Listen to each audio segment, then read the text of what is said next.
Happy birthday, Noel. Thank you, ma'am. Grabe na yung nervous ko. Akala ko hindi ako makakarating. Galing po ako ng... Ay, sir, nasa likod ko pala ikaw. Hinahanap kita kanina pa. National artist natin for literature, Sir Jim Abad. Galing po ako ng Bulacan. When Noel invited me over for this, I told him I couldn't come dahil may dalawa akong engagements. Sa Bulacan, saka sa Giginto.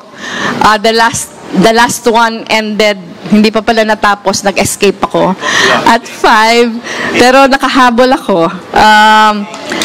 For two very important reasons. Number one, of course, because we're celebrating Noel's birthday. And in true Noel fashion, siya yung may birthday, pero siya yung may regalo sa atin lahat. The second one is, of course, the book launch of Sian Abad. Hindi. Parati ko nakakalimutan yung title na Pinakamahabang Pasko. Ayan, Pinakamahabang Pasko by Sian. Sian Abad. Siyempre, manang-mana sa tatay. Pero, I think this is the perfect gift for this year. Kasi parang it has not been encapsulated enough how special Christmas truly is for us Filipinos, di ba? Tapos pag tinignan natin yung libro, parang the A to Z's of Christmas in the Philippines, it makes us tell ourselves, oo nga no.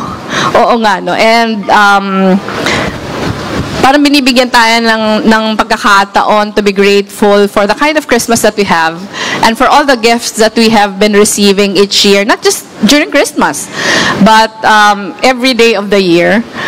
And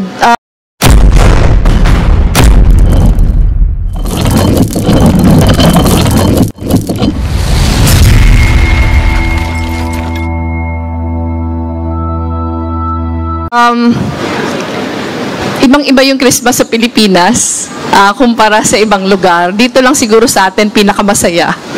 Pinakamasaya. Siyempre, yung Christmas natin ngayon is all the more special because Sen Laila is already out. After six Christmases. Tama, no? 6 Christmases sa loob. Pero salamat Noel. Salamat Noel, salamat Sian. Ayan na si Sian. Hinahanap din kita kanina pa. Magkasama po kami. Kailan po tayo, sir, magkasama? I think Monday, no? Sunday. We were together Sunday.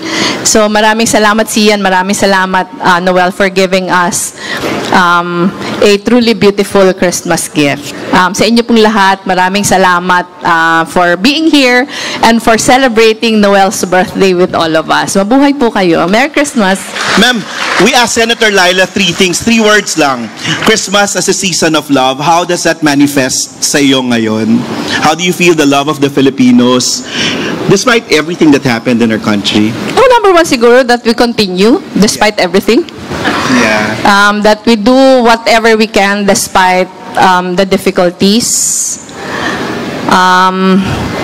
Yung pangatlo na kahit mahirap yung pang-araw-araw, nangingibabaw pa din yung pagmamahal, hindi lang sa isa't isa, pero pagmamahal sa bayan. Maraming salamat. Pangalawang salita, ma'am, service. That Christmas is service. Hindi yan para sa atin.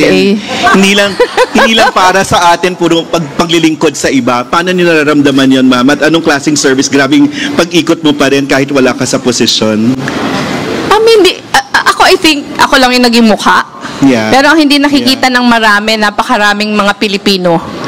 Yun talagang in their own quiet way naglilingkod sa iba. Halimbawa, the reason why I was in Bulacan today was because I was invited by 2 groups of Bulaceños who have been doing their part in making sure that they make a difference in the lives of their fellow Bulaceños. Maraming ganito all over the Philippines. Hindi lang celebrated.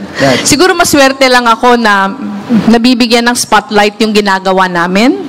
Pero I think it is also unfair to take the credit for everything, kahit yung sa OVP, kahit sa Angat Buhay, kasi yung gumagawa talaga ng maraming trabaho yung team namin, hindi naman ako.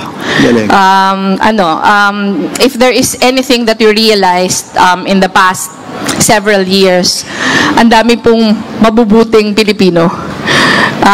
There are so many generous Filipinos out there who really want to help, but most of them just don't know how.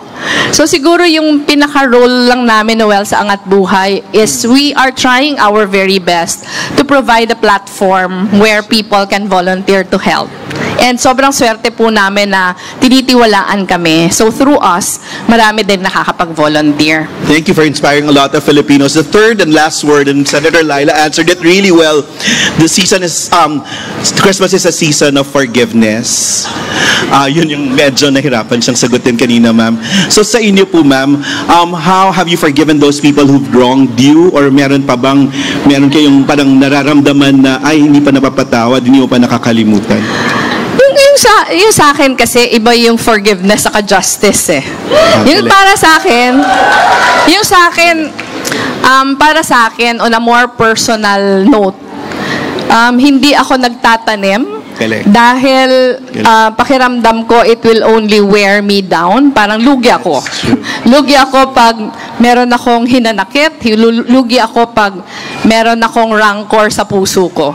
Kaya whatever other people might have done to me, wala yung problema problema nila yon, hindi ko yung problema. Yung pangalawa, sabi ko, iba naman yung katarungan. Lalo na kung you commit injustice towards fellow Filipinos or para sa bayan, dahil yun talaga kailangan ka managot. Kasi kung hindi ka mananagot, paulit-ulit yung magiging kwento, mas marami pang injustice yung magagawa. So, yun. Ganda.